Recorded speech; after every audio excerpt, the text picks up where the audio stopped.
I'm not interested. Quit going down to public records and finding names and bothering people. It's a dick move. I mean, honestly. Yeah, I'd say that guy had a bad day. I think a hot tub would help him relax a little bit. I could sell him a hot tub, why not, right? All right, you guys asked for it. 30 minutes of live cold calling. Here we go. Hello? Hello? Yeah, hi, is this Armando? No, you have the wrong number. Okay, sorry about that. Hello? Bueno? Yeah, hi, is this Mrs. Asado? I was looking to reach the owner of a property on Medlock Drive in Glendale. Oh, sorry. We were like the renters back in like 2018. Oh, okay. No problem. Well, thanks so much for your time, then. I appreciate it. What are the metrics you look for, and do those change based on the list? No, I mean, not really, honestly. We kind of shoot for the same thing every time. Typically, what we do is we'll go 20 contacts in an hour if it's a newer list. It might be like closer to 15 if it's your second time calling through the list, and maybe 10 if it's your third time calling through. And then basically what we kind of shoot for, if you're making 50 contacts in a call session for a day, we'd like to see like maybe 2 leads out of that. You know, what we consider a lead is getting a yes from the seller that they are interested or would have some interest, and that it meets a couple qualifications. One, that they're interested in selling within the next year. 2, that you've already thrown out a price, and that price they have not just absolutely shut it down immediately. That's a big one. On cold calls, you have to throw out the price. If you're not throwing out the price, then you could be just wasting. Yeah, I'm sorry, is this Jesus?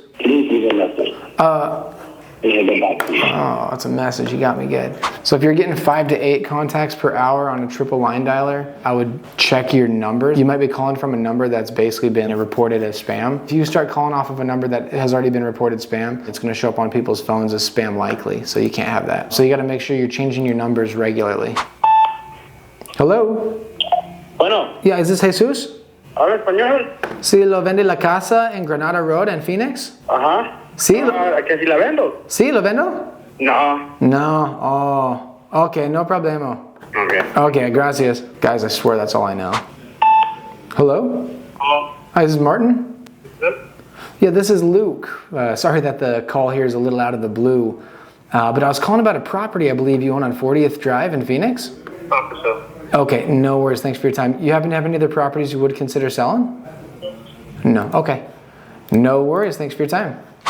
So that's another question that I ask all the time. I always ask, do you have any other properties that you would consider selling? Because again, you just don't know. You know, you might end up reaching someone where they have another rental property. Just asking that question can open the door to if anyone has any other properties. So. Hello, you have reached Town Park. Your call has been... The number. A lot of people think like, oh man, I don't know how you could just spend your 2, 3, 4 hours doing that all day long. And again, something that I just tell people, pick your hard. Yeah, it sucks. It's not fun to do, but neither does going to work at a 9 to 5. At a 9 to 5 job, do you have a chance at hitting a $100K assignment fee at any time of the day? Probably not. You're pretty locked in. Doing stuff like this, you're giving yourself opportunities to be able to possibly get some fat deal. You don't have that opportunity elsewhere. Hello? Yeah, hi, is this Amy? Yes, sir. Amy, this is Luke.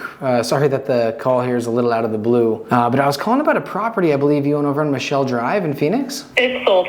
Oh, did it? Okay, no worries. Well, thanks so much for your time anyway. Mm-hmm. Do you happen to have any other properties you maybe would consider selling? Thanks, Amy. So you can see though why I decided to play Madden while I call though, because obviously, like I said, it can get repetitive, it can get boring. So making sure you're doing something else while you're calling. You cannot leave a message. It makes it a lot more fun. Let's see what we can find in these next 2 minutes. Hello? Yeah, is it Alberto? This is his son. Oh, okay, yeah, this is Luke. Sorry the call is a little out of the blue here. But I was calling about a property I believe he owns on Aspen Avenue in Mesa. Do you think he'd ever consider selling that property there? No, we're not really interested in selling it at the moment. No, okay. You think possibly in the near future? No. No. I don't think so. Okay, no worries. Do you happen to have any other properties you maybe would consider selling or no? No. No, okay. No worries. Well, thanks so much for your time anyway. We made 6 contacts and right at a half hour. So yeah, we're right on pace for 12. Nothing crazy. Didn't have any leads obviously in that short time frame, but usually if we're calling for 3 hours, we're trying to get, maybe around 50 contacts in 3 hours would be great. What we'd be happy with is 2 leads out of that. 2 leads and 50 contacts. If you can do that on a daily basis, you get 10 leads in a week. If you could get 1 deal out of 20 leads, that would be a deal every 2 weeks. A deal every 2 weeks, let's just say say at an average of, let's say 15K for wholesales, you're making 30 grand a month off of 2 deals. That's how it can kind of really snowball effect and kind of take off. Keep that in mind, but sorry we didn't get any leads today. Not a lot of great calls today, but hope you guys enjoyed the cold call sessions. All right guys, so we just completed 30 minutes of cold calling. We got 6 contacts in 30 minutes. It's a little bit slower than normal. Usually I'd like to be at somewhere in the ballpark of about 7 or 8. 10 and a half hour would be fantastic, but it wasn't a terrible cold call session. We didn't have anything great come from it. But again, speaking with homeowners, getting yeses and nos. So that's all you gotta do.